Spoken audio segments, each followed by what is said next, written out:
If you opened a modern economics textbook, you'd think global finance was invented by governments drafted in parliaments, regulated by central banks, perfected by economists with charts and equations.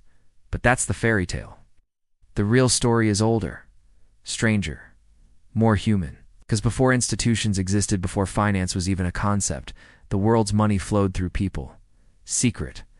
Alliances, merchant diasporas, religious orders, trading guilds, family dynasties, and underground webs of trust stretching across continents. The first global financial system didn't run on laws.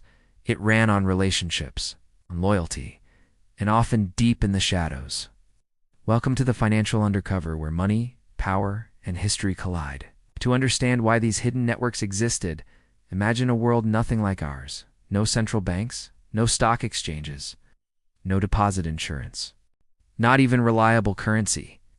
Kings shaved metal off coins. Trade was a gamble against pirates, warlords, storms, plagues, and corrupt officials. And moving money across a border required a level of trust no government could guarantee. This wasn't a risky system. It was financial anarchy.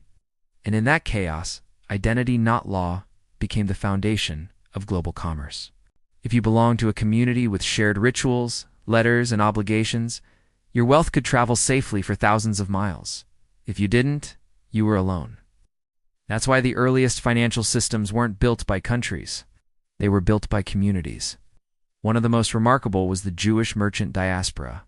From the early medieval period onward, Jewish, Sephardic, Ashkenazi networks connected Europe, North Africa, and the Middle East, trading between Christian and Muslim worlds when no one else could.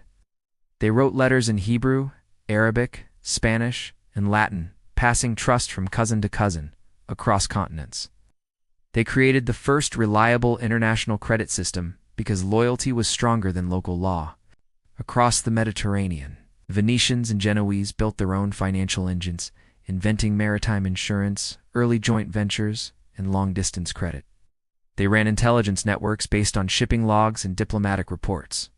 Venice wasn't just a city, it was a financial operating system. Genoa, meanwhile, bankrolled Spain's imperial expansion with risk-trading mechanisms that look suspiciously like modern hedge funds. In the north, the Hanseatic League emerged, a federation of merchant cities acting like a multinational corporation centuries before corporations existed. They enforced trade monopolies, standardized contracts, and ran fleets that rivaled kingdoms. They proved networks could outperform empires. Further east, the Armenian merchants of New Jaffa quietly mastered long-distance finance. In the 1600s, running a system that linked Amsterdam to Bengal, Isfahan to Manila, family trust and private arbitration made them indispensable to both Asian empires and European traders. Everywhere you look, the pattern is the same. When states couldn't create trust, networks did. But the most dramatic network came from an unlikely source, an order of warrior monks, the Knights Templar. Originally founded to protect pilgrims, they quickly discovered something more powerful than swords: finance. They built secure compounds, accepted deposits, and issued coded letters of credit that worked like early wire transfers. Their secrecy and wealth made them dangerous, and in 1307, King Philip IV of France, drowning in debt, destroyed them. But their system survived, absorbed into later networks. By the late Middle Ages, the financial elite shifted to powerful families. The Bardi, Peruzzi, Medici, and later the Fuggers built branch networks across Europe, invented modern accounting, and financed kings and popes. The Fuggers even funded the election of Emperor Charles V, proving private finance could choose public power. Then came a network built not on money, but knowledge: the Jesuits. Their global schools and missions collected intelligence across continents. Maps, trade data, political insights, information governments depended on. They weren't bankers. But information was currency. And then, a new kind of secretive trust network arose: the Freemasons.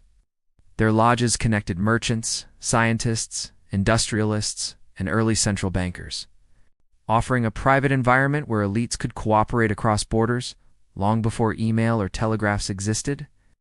All of this was the prelude. The final transformation came with one family whose network became more powerful than some states: the Rothschilds. They didn't invent international finance, they perfected it. By placing each brother in a different European capital and linking them through coded letters and bonded couriers, they built the fastest private communication system in Europe. Faster than royal messengers. Faster than military dispatches. Faster than governments. Information is power. And they got it first. They financed governments that didn't trust each other, moved money across borders technically at war, funded railways, stabilized currencies, and built the arteries of the modern economy. They were not puppet masters, just exceptionally good at the networked game humans had been playing for centuries. Eventually, the state caught up. Central banks, stock exchanges, clearinghouses, these institutions emerged to tame the power of private networks. Except, the networks never disappeared. They merged with the new system. That brings us to today, a world that looks orderly on the surface. We pretend finance runs on laws, transparency, and regulation.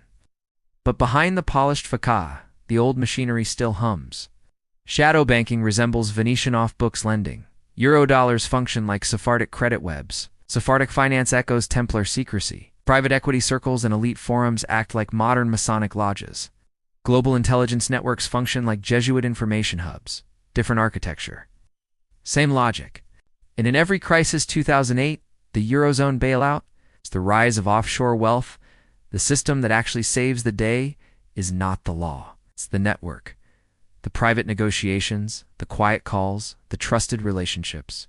Because finance has always run on one thing, trust, and trust lives in networks, not institutions. So ask yourself, do we live in a world of institutions? Or a world of networks wearing institutional clothing? Because the deeper the system becomes, the more valuable trust becomes. And those with access to the right networks survive. Everyone else pays the price. Global finance was born in the shadows, and even now, the shadows still shape it. If this gave you a new perspective, hit subscribe. History has the answers. I'll show you where to look.